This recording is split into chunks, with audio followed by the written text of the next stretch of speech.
Аныбыз менен тааныштырып өтөлүк. Биздин студиябызда Дерсу Акбаралыев, Кыргыз Республикасынын жаратылыш ресурстары, экология жана техникалык көзөмөл министрлигинин биоресурстар башкармалыгынын жаныбарлар дүйнөсү бөлүмүнүн баш кадиси. Саламатсызбы? Кош келиңиз.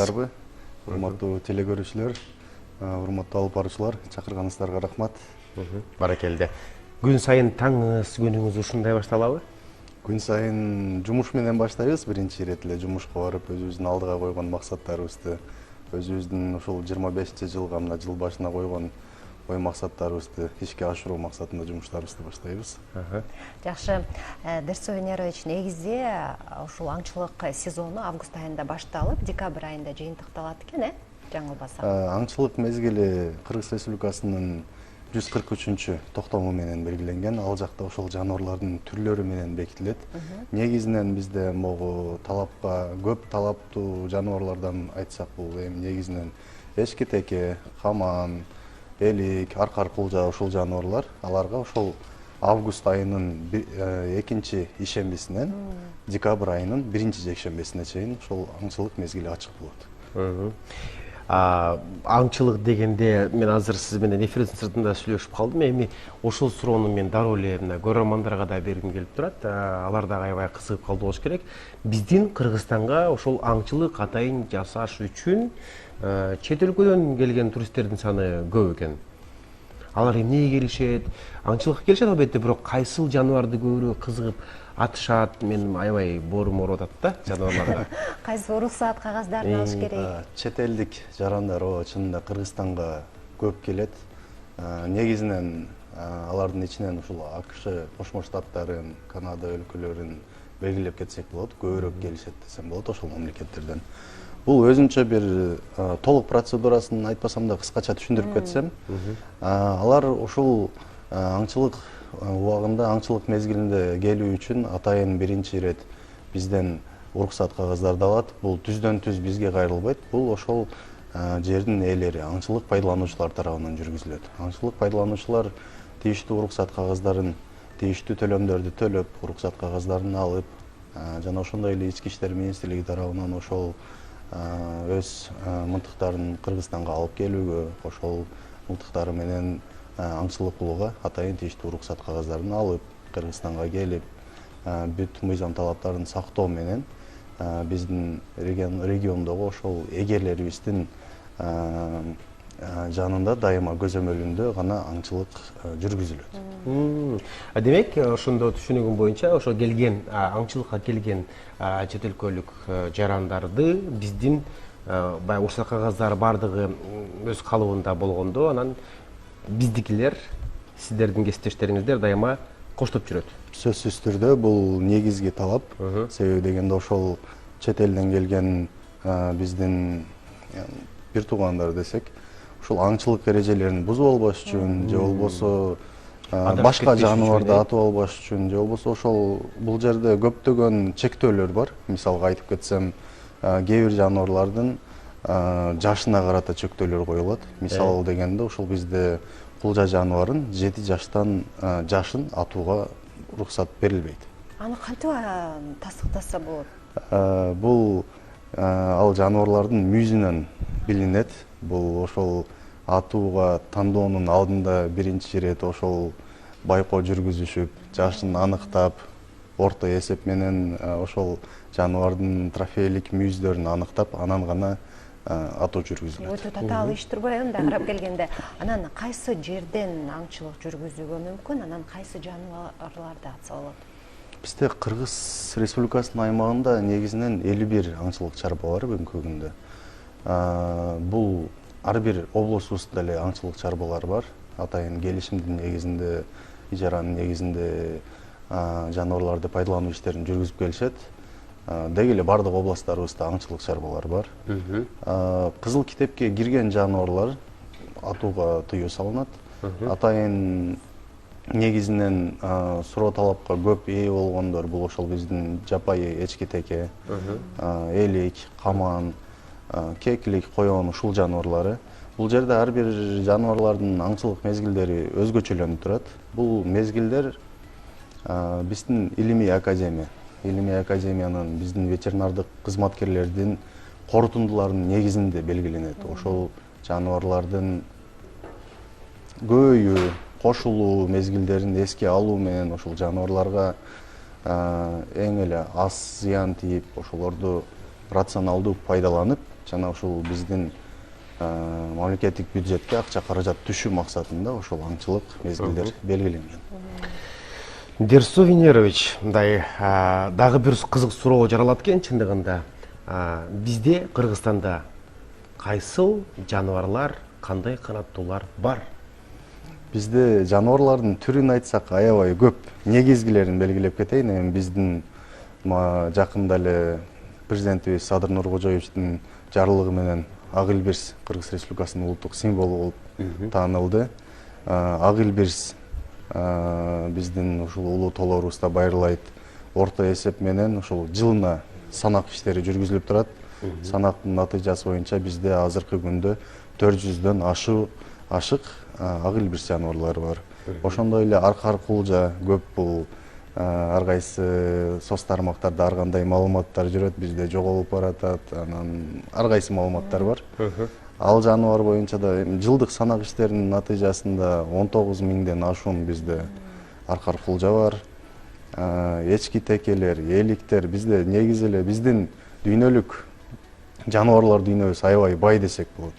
Бул проценттик алып көрсөк, дүйнөдөгү жаныбарлардын түрлөрүнүн биз кичине өлкө болсок дагы 3% бизде байырлашат. Баракелде, эң сонун. Анан ушул чет өлкөлүк аңчылар бизге келип, жанагындай сиз айткандай уруксат кагаздарын алгандан кийин, атайын белгиленген жерлерден аңчылык кылгандан кийин, биз билгенде бюджетке дагы акча каражаттары түшүп турат. Ооба, туура айтасыз. Быйыл 2024 жыл аңчылык мезгилинде Кыргыз Республикасынын бюджетине 160 миллион сомдон ашык акча каражат түштү. Бул чет элдик аңчылыктан гана. Биздин ошол өзүбүздүн жарандар тарабынан жүргүзүлгөн аңчылык каражаттардын эсеби толук түрдө бүтө элек, себеби дегенде мына январь айынын акыркы жекшембисинде бизде кекилик коёндорго карата аңчылык мезгили жабылат. Ошондон кийин жыйынтыктоо иштери жүрөт. 160 миллион сом бюджетке түшкөндөн кийин анын пайдалануу, бөлүнүү иштеринде кыскача айтып кетсем, бул 160 миллион сом 35% ошол жергиликтүү органга, биз айыл өкмөттөргө бөлүнөт. Ошол эле экология тармагына биздин жаратылышты сактоого колдонуу үчүн. Анан 65% ушул биздин министрликке бөлүнөт. Бул акча каражаттар дагы түздөн түз багыты ошол жаратылышты коргоого. Жылына мен жана айтып кеткендей эле санак иштери жүрүп турат. Ошол акча каражаттар биздин кызматкерлердин маяналары, ошол эле автоунаалар жаңы керектелүүчү, деги эле ушул материалдык техникалык жабдууларга коротулат. Азыркы күндө кечиресиз, браконьерлик аябай өнүгүп, жаңы жолдор менен жүрүп атканга байланыштуу биз жаңы жолдор менен, жаңы дрондор менен десек болот, дагы башка заманбап техникалардын жардамы менен ошол коргоо иштерин жүргүзүп келебиз. Сөзүңүз каралжа ошол баягы негизи баягы кагазы жок, уруксат кагазы жок. Сиздерден эч кандай уруксат албай, эрежеге баш ийбей, мыйзамсыз аңчылык кылгандар дагы менимче жазасыз калбаса керек. 2024 жыл ушу акыркы маалыматтарды айтып кетейин. 278 факты катталды. Ошол мыйзам бузуу талаптары менен уруксат кагаздары жок аңчылык кылгандар же болбосо уруксат кагаздары болсо да аңчылыктын эрежелерин бузуу менен кармалгандар аныкталды. Буларга карата биринчи ирет тийиштүү акт протокол, айып пулдар салынат. Бул биздин кодекс о правонарушениях деп коебуз, мыйзам бузуулар кодекси боюнча. Жана ошондой эле ошол жаратылышка келтирилген зыяндын өлчөмү 224 токтом менен бекитилген. Бул ошол ар бир жаныбарга карата өзүнүн баалары коюлган. Өлчөмү бар, Өлчөмү бар. Мисалга алсак, текеге 300 миң сом доо төлөнөт. Жана ошондой эле айып пул төлөнөт. Айып пулдун өлчөмү? Айып пулдун өлчөмү биздин мыйзам талаптары боюнча 12.500 сом. Ошондой эле эгерде бул жерде белгилеп кетчү нерсе, эгерде жоголуп бараткан жаныбардын же жоголуу коркунучунда турган кызыл китепке кирген жаныбарларды мыйзамсыз негизи эле уруксат берилбейт. Ошол олжолоп алган учурда анда жөн гана айып пул менен доо төлөп калбастан, андан сырткары биздин жаза кодекси боюнча иш козголот. Жана бирден бир ушу элге маалымат катары айтып кетмекчимин, 2 жылга чейин өз эркинен ажыратуу коркунучу бар. Анан бир нече жолу ушул жазадай мыйзам бузуу болсо, аларга дагы жаза мындай каталыраак болуш керек. Ооба, сөзсүз түрдө бул соттун чечими менен сөзсүз түрдө сот тарабынан чечилет. Жана ошондой эле биз өзүбүз тараптан ошол кайталанган кайталап мыйзам бузуу фактыларын жүргүзгөн кишилерге карата биз ошол ырастамаларын жокко чыгарабыз. Ошол эле кийинки аңчылык мезгилдеринде уруксат кагаздары берилбейт ал кишиге карата. Ал ошол киши биздин мыйзамдуу мергенчи болуп аталбай калат десек болот. Рахмат. Анан жергиликтүү мергенчилер көпчүлүк учурда кайсы жаныбарларга аңчылык кылышат? Жергиликтүү эл негизинен кеклик, коён, кыргоол, чоң жаныбарларыбыздан ушул теке жаныбарларына аябай суроо талап көп. Алардын саны бизде жетиштүү. Жана ошондой эле белгилеп кетчү нерсе азыр жергиликтүү эл жаратылышка аябай аяр мамиле кылып болгон, ушул өзүнүн мамилеси оң жакка өзгөрдү десек болот. Себеби дегенде бул бир гана мамлекет тарабынан коргоого алынбай, ошол жергиликтүү эл өздөрүнчө уюмдар уюшулуп, атайын жаштар чогулуп, өздөрүнүн жаратылышын коргоого аябай чоң салымын кошуп атат.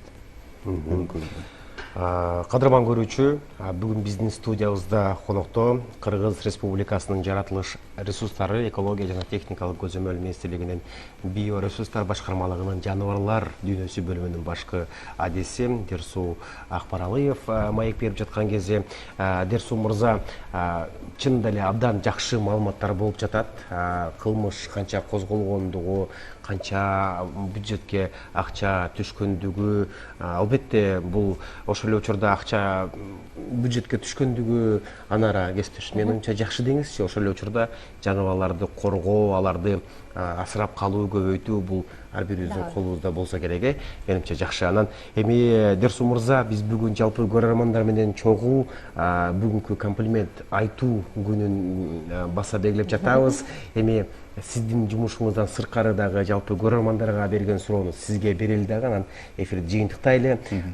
Сиз бүгүн кимге комплимент айтасыз? Учурдан пайдаланып, жакын адамыңызга. Учурдан пайдаланып, биринчи эле ата энем, бизди ушул дүйнөгө алып келип чоңойткон ата энеме, эгерде мени көрүп калышса, угуп жатышса, чоң салам, сиздерди жакшы көрөм.